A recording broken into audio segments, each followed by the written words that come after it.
Selamat datang kembali lagi pemirsa. Kembali lagi dengan saya Rivaldo Baki Akbar dalam acara Breaking News Your City, membahas tentang berita-berita yang terkini.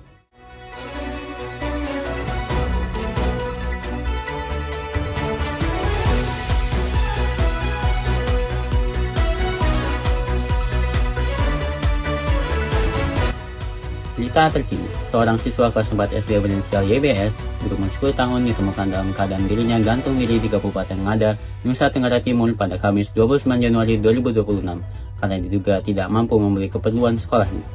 YBS ditemukan dalam posisi tergantung pada dahan pohon jengki di daerah sekitar lokasi pondok nenek dari korban, ucap seorang saksi yang sedang hendak pergi mengikat kerbau pada sekitar pukul 11 waktu Indonesia Timur.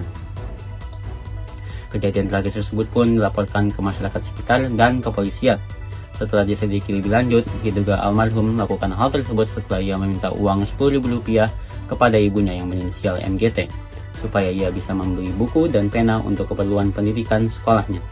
Namun sayangnya ibunya tidak bisa memberikan uang karena kondisi keluarga mereka yang sangat tidak mencukupi, sehingga korban merasa putus asa dan mengakhiri kehidupannya. Bagi keluarga mereka yang tergolong miskin, mendapatkan uang nominal sebesar Rp10.000 sangatlah sulit. MGT merupakan seorang petani dan buruh serabutan, ditambah dengan kondisi MGT yang merupakan seorang janda dengan 5 orang anak yang harus ia nafkahi sendirian. MGT dan keluarganya tinggal bersama neneknya yang sudah berusia sekitar 80 tahun di sebuah pondok untuk mengurangi beban MGT. YBS juga meninggalkan selembar surat yang ditemukannya sekitar lokasi kejadian. Menurut beberapa sumber yang beredar, surat tersebut ditulis oleh korban untuk mengungkapkan perasaan maaf kepada ibunya karena ia merasa telah menjadi beban keluarga. Dan ia juga mengungkapkan perasaan putus asa yang sangat dahsyat karena tidak memiliki uang untuk membeli buku dan pena. Setelah peristiwa tersebut terjadi, beberapa tokoh penting yang menyampaikan suara mereka terkait kejadian bunuh diri YBS.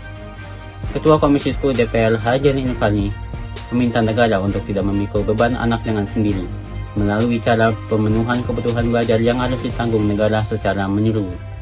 Ia juga menyampaikan bahwa kejadian ini merupakan tamparan yang keras bagi seluruh pihak dan mendesak keluarga serta lingkungan dekat untuk lebih peka terhadap kondisi mental anak mereka.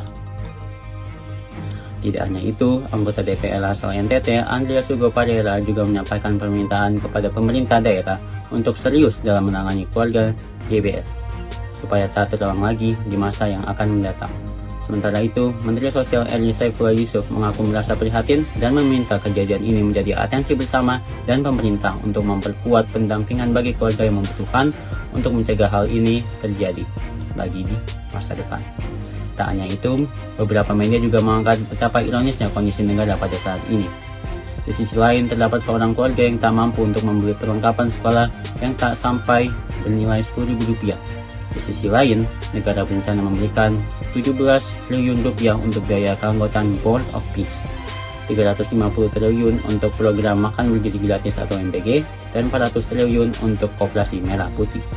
Beberapa media juga menyampaikan bahwa kejadian ini menandakan diperlukannya perhatian yang mendalam dan tajam terkait kebijakan-kebijakan negara yang ada untuk menanggulangi masalah kemiskinan yang masih luas saat ini.